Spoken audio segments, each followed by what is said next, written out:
Bonjour et bienvenue sur cette nouvelle chaîne. Que reste-t-il de notre enfance? C'est la réponse à cette question qui vous attend dans cette œuvre que je vais laisser dans le flux YouTube sur la mythologie Kingdom Hearts.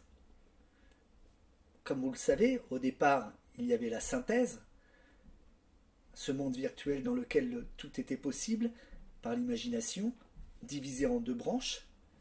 La branche compétitive, avec ceux qui cherchent à glaner des millions à travers des jeux comme Counter-Strike à l'époque ou aujourd'hui Fortnite, et la branche mythologique, qui est celle qui est laissée par nos grands maîtres japonais, Tetsuya Nomura, la saga Final Fantasy, toutes les sagas RPG japonaises, ainsi que toutes les sagas RPG occidentales.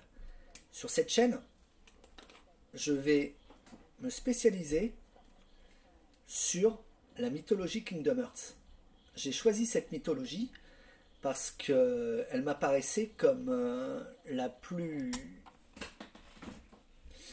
sympathique aux yeux de tous, c'est-à-dire qu'elle réveille toujours l'enfant qui est en nous à travers toutes les œuvres de Disney. Elle rappelle à tout le monde quelle est la part de l'enfance qui est à l'intérieur de chacun. Pour cela, je vais utiliser cette machine le long de toute mon œuvre de stream. C'est la PS4 Pro version limitée Kingdom Hearts 3. Donc, en fait, je vais inviter l'ensemble des viewers à regarder des épisodes qui seront diffusés tous les jours de l'ensemble de l'œuvre Kingdom Hearts. Donc autant vous dire qu'il y en a pour un moment. Voilà, le 1.5, 2.5 Kingdom Hearts remasterisé sur PS4. Le Kingdom Hearts 3 et l'épisode qui va entre les deux, le Kingdom Hearts 2.8. Donc en fait, en introduction à cette saga, j'ai récupéré ce petit booklet qui m'a permis d'apprendre ce qu'est le Kingdom Hearts. Le Kingdom Hearts, vous voyez, il divise le monde en deux parties.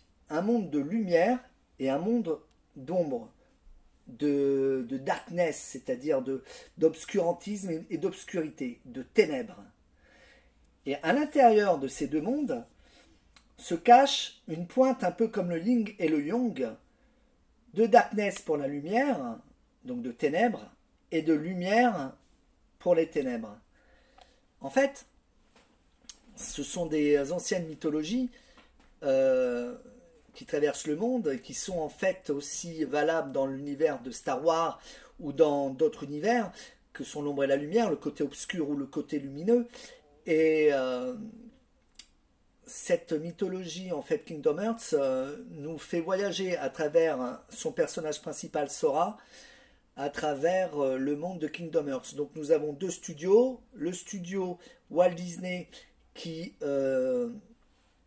reprend l'ensemble des œuvres de dessins animés des studios Disney. On pourra les traverser à partir de ce jeu de rôle qu'est Kingdom Hearts, et le côté Final Fantasy, mais pas un côté tour par tour, plutôt en côté action RPG, donc un côté où l'action est directe à l'intérieur du jeu, qui est en fait fortement influencé par l'œuvre de Square Enix Final Fantasy.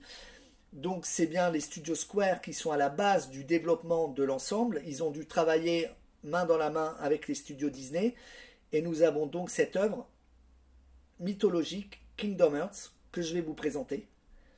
Alors, pour bien comprendre la lumière et l'ombre, a été créée donc une Keyblade qui est une clé au départ immatérielle, qui va prendre en fait une certaine matérialité après la création des hommes, qui vont se battre pour récupérer l'ensemble, récupérer l'ensemble du côté lumineux, et qui vont se battre pour, en fin de compte, créer les ténèbres. Parce qu'en fait, de leur, on va dire, de leur ambition va naître les ténèbres. Et de ces ténèbres va naître les sans-cœurs. Les sans-cœurs qui vont être créés par les premières clés, les premiers détenteurs des clés des Keyblades. Et va s'en suivre donc toute une mythologie pour refermer les mondes de lumière avec l'aide de Sora et du roi Mickey. Mickey qui restera bloqué dans le monde des ténèbres. Et pour la félicité du Kingdom Hearts, qu'on ne connaît pas en fait, qui n'a pas de matérialité à proprement parler, il va y avoir un conflit entre l'ombre et la lumière. Et nous allons traverser 20 ans de développement de jeux vidéo autour de ce mariage Square Enix et Disneyland, Disney, les studios Disney.